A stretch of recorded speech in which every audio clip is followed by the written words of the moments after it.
তাকে ধর্ষণ করার বিনিময়ে আমাকে মুক্তি দেওয়া হয়। স্বামীকে আটকে রেখে স্ত্রীকে ধর্ষণ শুনে মনে হতে পারে একদল বিকৃত মস্তিষ্কধারী মানুষের ঘটানো কোনো ধর্ষণের ঘটনা। তবে বিষয়টি এমন না। এর থেকে অমানবিক ধর্ষণের অভিযোগ উঠেছে র‍্যাব 11 এর সাবেক কমান্ডারের বিরুদ্ধে। মানে আমার স্ত্রীকে একরকম আলেপ হত্যা করছে, শুধু ধর্ষণের কারণে হত্যা করছে। র‍্যাব 11 এর সাবেক কমান্ডার আলেপ উদ্দিন ঢাকা নারায়ণগঞ্জ অঞ্চলে জঙ্গি নাটক সাজানোর মাস্টারমাইন্ড ছিলেন তিনি। তারই অংশ হিসেবে জঙ্গি নাটক সাজিয়ে ভুক্তভোগী এই ব্যক্তিকে ধরে নিয়ে গুম করে রাখেন র‍্যাবের সাবেক এই কর্মকর্তা। পরবর্তীতে ঘটনাক্রমে ভুক্তভোগীর স্ত্রীকে একাধিকবার ধর্ষণ করে আলেপ উদ্দিন।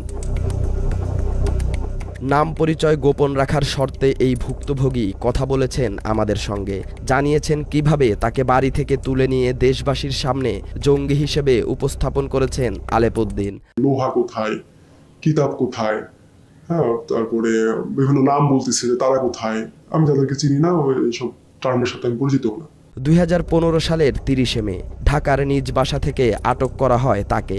জঙ্গি সন্দেহে তুলে নেয়ার সময় পরিবারের সবার সামনেই শারীরিক নির্যাতন চালানো হয় তার উপর। এ সময় তার বাসা থেকে নগদ লক্ষাধিক টাকা, তার বাবা মা ও ভাইয়ের 3টি স্মার্টফোন, কম্পিউটার সহ মোটরসাইকেল নিয়ে যায় তৎকালীন ডিবির সদস্যরা।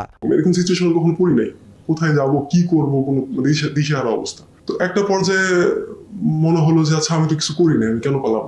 আমি বিষয়টা ফেস করি যে কেন আমাকে খুঁজতেছে। আমার বাবার বাসার কম্পিউটার নিল, বাবার যে ফাইল ক্যাবিনেট ছিল সেখান থেকে আমার আব্বার ব্যক্তিগত খুব সম্ভবত 65,000 টাকার মতো নিল। আমার ছোট ভাই তখন বাসায় ছিল না, ছোট ভাইয়ের যে পড়ার টেবিলের ড্রয়ার সেখান থেকেও প্রায় 25,000 টাকার মতো নিল।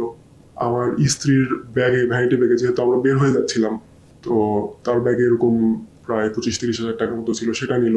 আমার কাছে 2টা স্মার্টফোন, আমার আব্বার একটা স্মার্টফোন, আমার ওয়াইফের একটা স্মার্টফোন, এগুলো নিল, যেগুলোর কোনোটাই তারা পরবর্তীতে রিকভারিতে দেখায় নাই।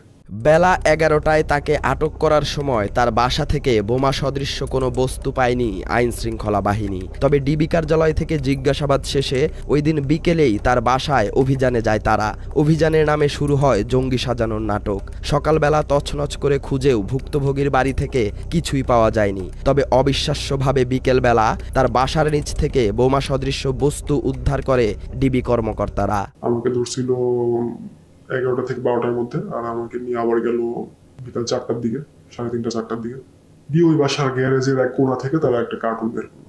ওই কার্টুনের মধ্যে নাকি কি আছে, যে এক্সপ্লোসিভ বানানোর পাউডার টাউডার। ওর দারোয়ান ছিল না, ইনস্ট্যান্ট ওখানে দারোয়ান ছিল না, দারোয়ানকে খুঁজে নিয়ে আসলো, দেখালো যে সাক্ষী হিসেবে যে এটা পাওয়া গেছে। দারোয়ান বললো যে এটা তো আমাদের এখানে ছিল না, বা আমি দেখি নাই। আমি বলছি না, এই যে ইয়া রাখছে, আমি তো রাখতে দেখি নাই। এরপর ভুক্তভোগী এই ব্যক্তিকে 8 দিন গুম রাখা হয়। গুমের পর একাধিক মিথ্যা মামলা দিয়ে 3 দফায় 28 দিনের রিমান্ডে নেওয়া হয় তাকে। নিরপরাধ ছেলের জন্য বাবা, স্বামীর জন্য স্ত্রী ও ভাইয়ের জন্য ভাই ছুটতে থাকেন এক অফিসার থেকে আরেক অফিসারের কাছে। তবে তাদের কোনো লাভ হয়নি। লাভ হয়েছে তৎকালীন ডিবি অফিসারদের। রিমান্ডে নির্যাতন না করার শর্তে স্বজনদের কাছ থেকে প্রায় 7 লাখ টাকা ঘুষ নেয় ওইসব অফিসাররা। এবং সে আমার আব্বার নাম পর্যন্ত মামলার এজাহারে ঢুকায় দেয়, যদিও গ্রেপ্তার করে না। মানে একটা জাস্ট আতঙ্কে রাখার জন্য। কারো কাছে 50,000, কারো কাছে 1 লাখ, কারো কাছে 3 লাখ, 5 লাখ, এরকম মানে প্রচুর টাকা তারা ওই রিমান্ডকালীন সময়েই হাতে নিছে, যে টাকাটা দিলে আমাকে মামলা তো অলরেডি দিয়ে দিছে, মামলা আর বাড়াবে না, বা মামলাটা হালকা করবে, অথবা রিমান্ডে টর্চার করবে না, বা রিমান্ড দিবে না। 2 বছরের বেশি সময় জেল খেটে 2017 সালের এপ্রিলে মুক্তি পান তিনি। তবে জেলগেট থেকে আবারও গ্রেফতার করা হয় এবং মুচলেকা নিয়ে ছেড়ে দেয়া হয় তাকে। মুক্ত হলেও মুক্তি মেলেনি তার। 2018 সালের ফেব্রুয়ারি মাসে আবারও অন্ধকার নেমে আসে তার জীবনে। এবার তাকে না পেয়ে তার স্ত্রীকে তুলে নিয়ে যায় র‍্যাব সদস্যরা। 3 দিনের মাথায় আমি জানতে পারি যে ওই দিন আমাকে না পেয়ে আমার স্ত্রী এবং আমার শ্যালককে তারা তুলে নিয়ে যায়। 3 দিন আটকে রাখছিল তারা। আর তার স্ত্রীকে তুলে নিয়ে যাওয়ার নেতৃত্ব দেয় র‍্যাব 11-র সাবেক কমান্ডার আলেপ উদ্দিন ও এএসপি মশিউর রহমান। তার স্ত্রীকে ওই দিন শারীরিকভাবে লাঞ্ছিত না করলেও একজন নারীকে যতটুকু সম্মান দেখানো হয় তার ছিটে ফোঁটাও দেখায়নি আলেপ। অকথ্য ভাষায় গালি দেওয়ার পাশাপাশি অনৈতিক সম্পর্কে জড়ানোর ইঙ্গিত দেয় র‍্যাবের পোশাকধারী মনুষ্যত্বহীন এই কর্মকর্তা। শেষ পর্যন্ত স্ত্রীর সম্ভ্রম রক্ষায় আলেপের কাছে স্বেচ্ছায় ধরা দেন ভুক্তভোগী এই ব্যক্তি। পরে একরকম ফ্যামিলি চাপে আমি আত্মসমর্পণই একরকম, এটাকে কি বলবো আর, যে আমি নিজেই র্যাব 11-তে যাই। স্বেচ্ছায় র্যাবের হাতে ধরা দেওয়ার পর আবারও জেলে পাঠানো হয় তাকে। এ যাত্রায় 3 মাস জেল খেটে মুক্তি পান তিনি। তার এই সংক্ষিপ্ত জেল জীবনে পেয়েছেন সর্বোচ্চ সুযোগ সুবিধা, আর এ সব কিছুর ব্যবস্থা করে দিয়েছেন আলেপ উদ্দিন। তাকে সুযোগ সুবিধা দেওয়ার নামে তার স্ত্রীকে ধর্ষণ করে আলেপ। জেলখানে চালান করলো, জেলখানে থেকে 3 মাস পরে বের হলাম। তো এই 3 মাসেও 2বারের মতো আমার স্ত্রী দেখা করছিল, জেলখানে যে সাক্ষাতের যে ব্যবস্থা আছে। তো আগে যে আমি 23 মাস ছিলাম তখনকার আমার এক্সপিরিয়েন্স আর এখনকার এক্সপিরিয়েন্স ভিন্ন রকম পেলাম আমি, যে এখানে 3 মাস থাকলাম, সাক্ষাৎগুলো খুব মানে স্পেশাল সাক্ষাৎ, যে মানে খুব কাছ থেকে আমি কথা বলতে পারতেছি, মানে কোনো ভিড় নাই, আমাদের জন্য আলাদা ব্যবস্থা করা হচ্ছে, এবং এই ব্যবস্থাগুলো মানে আলেপ করে দিচ্ছিল। এটা তখনই আমার স্ত্রীর মুখে আমি শুনছি যে আলেপ এগুলো ব্যবস্থা করে। শেষবার কারামুক্তির দিন তার স্ত্রীকে ফোন দেন র্যাবের সাবেক কর্মকর্তা আলেপ উদ্দিন। স্বামীকে নিয়ে র্যাব 11-র হেডকোয়ার্টারে দেখা করতে বলেন আলেপ। দেখা করতে গেলে স্ত্রীর সঙ্গে কথা বলার নামে স্বামীকে গেস্ট রুমে বসতে বলেন আলেপ উদ্দিন। এ সময় স্বামীকে বাইরে বসিয়ে স্ত্রীকে ধর্ষণ করে র্যাবের সাবেকেই কমান্ডার। এটি তার স্ত্রীকে 3য়বার ধর্ষণের ঘটনা। এখন প্রশ্ন জাগতে পারে, প্রথম ও দ্বিতীয়বারের ঘটনা বাদ দিয়ে কেন 3য়বারের কথা বলছি? কারণ এর আগে ভুক্তভোগী জানতই না তার জেল জীবনে স্ত্রীর সঙ্গে কি কি ঘটেছে। এদিনের পর সব ঘটনা জানতে পারেন তিনি। তো ওই নীতিবাক্য শুনে আমাকে এসে গেস্ট রুমে বসতে বললো। গেস্ট রুমে চলে গেলাম, আমার স্ত্রীকে এসে রেখে দিল, মানে বলেছে আপনার স্ত্রীর সাথে কিছু কথা আছে। তো আমি প্রায় 15-20 মিনিট পরে আমার ওয়াইফ আসলো, কান্না চোখ, কালো। তো তখন তো আমি কিছুই জানি না আসলে।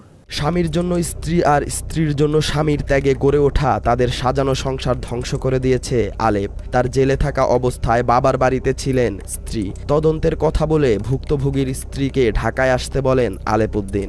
ঢাকায় নিজ বাড়িতে আসলে স্বামীকে ক্রসফায়ারের হুমকি দিয়ে প্রথমবার তাকে ধর্ষণ করে আলেপ। এরপর স্বামীর সঙ্গে দেখা করিয়ে দেওয়ার কথা বলে নারায়ণগঞ্জে র্যাবের অফিসার্স কোয়ার্টারে নিয়ে তার স্ত্রীকে ধর্ষণ করা হয় বলে জানান ভুক্তভোগী। ওই বাসায় ডাকছে, মানে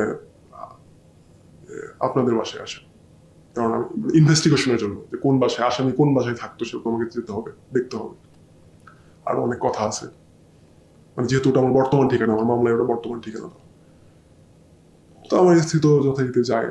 হ্যাঁ, তো গিয়ে তখন ওই প্রথমবার শ্লীলতাহানি করার চেষ্টা করে। শ্লীলতাহানি বলতে ধর্ষণেরই চেষ্টা করে সে।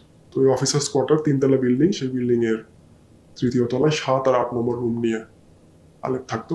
শাখা রোডেই একটা চেকপোস্ট আছে, আমার স্ত্রীর কাছে শোনা যে চেকপোস্ট আছে। চেকপোস্টের গার্ডদের চোখ এড়ানোর জন্য আর সিসি ক্যামেরা এড়ানোর জন্য আমার স্ত্রীকে হেড ডাউন করানো হয়। হেড ডাউন করায় এই পুরোটা বিল্ডিং এর সামনে পর্যন্ত নিয়ে যাওয়া হয়, এবং আলেপ আগে গাড়ি থেকে বের হয়ে 3তলায় ওঠে এবং যাওয়ার সময় ইনস্ট্রাকশন দিয়ে যায় আমার স্ত্রীকে যে আমি বের হওয়া 5 মিনিট পরে তুমি বের হওয়া, বের হয়ে 3তলায় 8 নম্বর রুমে আসবে। কথা মতো আমার স্ত্রী যায়, ওই বিল্ডিং এ প্রথমবারের মতো তাকে ধর্ষণ করা হয়। সর্বশেষ যেদিন তার স্ত্রীকে ধর্ষণ করা হয় সেই ঘটনা শুনে আপনি নিজেও প্রশ্ন করবেন আলেপ উদ্দিনের জন্ম ও ধর্ম নিয়ে। 2018 সালের রমজান মাসে পবিত্র শবে কদরের দিন ধর্ষণ করা হয় তার স্ত্রীকে। ইত্তেকাফে বসার জন্য ওই সময় তিনি বাড়ির বাইরে ছিলেন। এই সুযোগে তার স্ত্রীকে ফোন দিয়ে হুমকি দেয় আলেপ। তার সঙ্গে শারীরিক সম্পর্কে না জড়ালে ঈদের আগেই তার স্বামীকে জঙ্গি সাজিয়ে আবারও গ্রেফতার করা হবে। ভুক্তভোগী জানান, এদিন তার স্ত্রীকে রোজা ভাঙিয়ে 4র্থবারের মতো ধর্ষণ করে আলেপ উদ্দিন। এ ঘটনার পর তার স্ত্রী মানসিক ভারসাম্য হারিয়ে ফেলেন এবং কিছুদিন পর মারা যান। সর্বশেষবার রমজান মাস, এমনকি কদরের দিন, সবে কদরের দিন ছিল ওই দিন। আমি ইতেকাফে ছিলাম, ওই বাড়ির প্রথম ইতেকাফে বসছিলাম মসজিদে।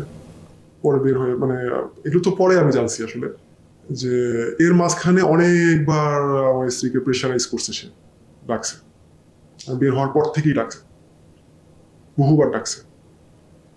আমি যতদিন আমার স্ত্রীর সাথে ছিলাম ততদিন তো ভাই সুযোগ পাই নাই। আমি যখন ইতেকাফে গেলাম তখনও বারংবার ডাকছে, এখন তো নাই।